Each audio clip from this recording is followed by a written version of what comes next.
Përshëndetje miq, jeni duke dëgjuar edicionin informativ këtu në Radio Travel. World Needs Love. Historia e një njeriu që po shëron veten dhe qytetin me përqafime. Në rrugët e zhurmshme të New Yorkut, mes ritmit të shpejtë dhe stresit të përditshëm, një burr nga Brooklyn po sjell diçka të rrallë por thelbësore, dashuri njerëzore. Jose Cruz, 32 vjeç, ka kthyer betejën e tij personale me shëndetin mendor në një mision shprehse për të tjerët, përmes nismës së quajtur World Needs Love Tour. Disa herë në javë, gjatë orëve më të ngarkuara të pasdites dhe fundjavave, Cruz ecën për orë të tëra në vendet ikonike si Brooklyn Bridge dhe Times Square, duke mbajtur pankarta me mesazhe të thjeshta, por të fuqishme të shkruara me dorë, me fjalë inkurajimi, mirëkuptimi dhe mbështetje. Për kalimtarët e lodhur, ai ofron diçka që shpesh mungon në një metropol gjigant, një përqafim të sinqert dhe një moment njerëzor.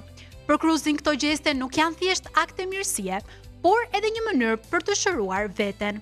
Ai thotë se pas përvojave të vështira me ankthin dhe izolimin, e kuptoi se ndarja e dashurisë dhe empatisë është një formë e fuqishme shërimi. Dhe reagimi i njerëzve e vërteton këtë. Qytetarët që ndalojnë, falenderojnë, përqafojnë dhe largohen me një buzëqeshje më shumë. Plastika që zhduket më shpejt se çaji japonez. Në Wako, Japoni, shkencëtarët kanë bërë një hap gjigant në luftën globale kundër ndotjes nga plastika. Ata kanë prezantuar një plastik të re, revolucionare, e cila nuk le gjurmë, tretet plotësisht në ujërat e detit brenda pak orësh dhe jo vetëm kaq, por ajo pasuron tokën vetëm në 10 ditë, duke e kthyer atë në një habitat më të shëndetshëm. Kjo plastik e jashtëzakonshme është zhvilluar nga një ekip i shkëlqyer në Universitetin e Tokios, që i përgjigjet një prej sfidave më të mëdha të kohës sonë, mikroplastikës e cila ndot ujërat dhe tokën. Ky është një hap i madh drejt një bote më të pastër dhe më të gjallë, dhe Japonia po tregon se shkenca dhe kreativiteti mund të shpëtojnë mjedisin tonë. Universiteti i lumit, aty ku frika kthehet në gëzim. Në Kerala të Indis, një lum është shndruar në një shkollë, jo me banka e libra, por me guxim, solidaritet dhe shumë buzëqeshje. Pas kësaj nisme qëndron një tregtar mobiljesh, i cili vuri re një paradoks të madh. Njerëzit jetonin pranë ujit, por shumë prej tyre nuk dinin të notonin dhe rrezikonin jetën çdo ditë.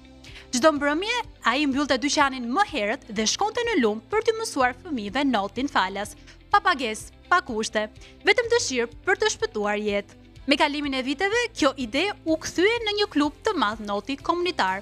Deri më sot mbi 15.000 persona, nga fëmijë të vegjël deri te të moshuar, kanë mësuar të notojnë në ujërat e lumit periar.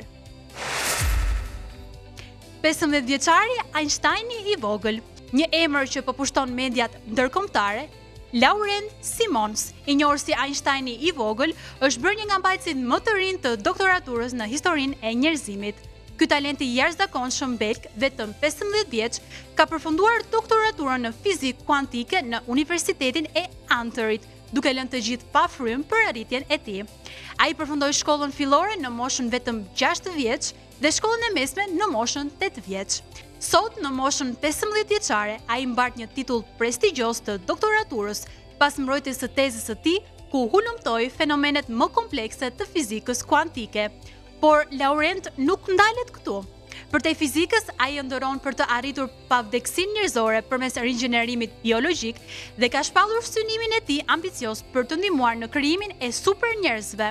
Pas këtij suksesi të jashtëzakonshëm, ai ka nisur një doktoraturë të dytë në shkencat mjekësore në Münich, duke u fokusuar në aplikimin e inteligjencës artificiale në kujdesin shëndetësor, një hap që mund të ndryshojë rrënjësisht mënyrën se si e kuptojmë mjekësinë moderne. Ky djalosh ka treguar se moshat e vogla nuk janë asnjë pengesë për të arritur gjëra të mëdha, dhe emri i tij tashmë ka hyrë në historinë e arritjeve të jashtëzakonshme të njerëzimit. Drita që vret kancerin. Një lajm shumë shpresdhënës vjen nga shkenca. Studiuesit në Universitetin e Teksasit në Austin, së bashku me studiuesit e Universitetit të Porto në Portugali, kanë zbuluar një mënyrë të re për të luftuar kancerin, duke përdorur dritë lehtë dhe grimca shumë të vogla metali. Kjo metodë e re funksionon duke goditur vetëm qelizat e kancerit, pa dëmtuar qelizat e shëndetshme.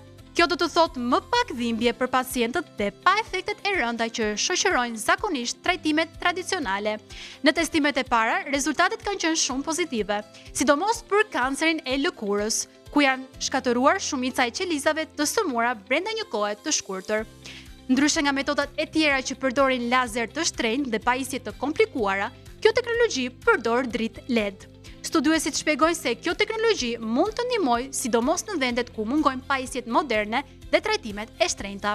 Një tjetër lajm i mirë është se në të ardhmen, veçanërisht për kancerin e lëkurës, trajtimet mund të bëhen edhe në shtëpi.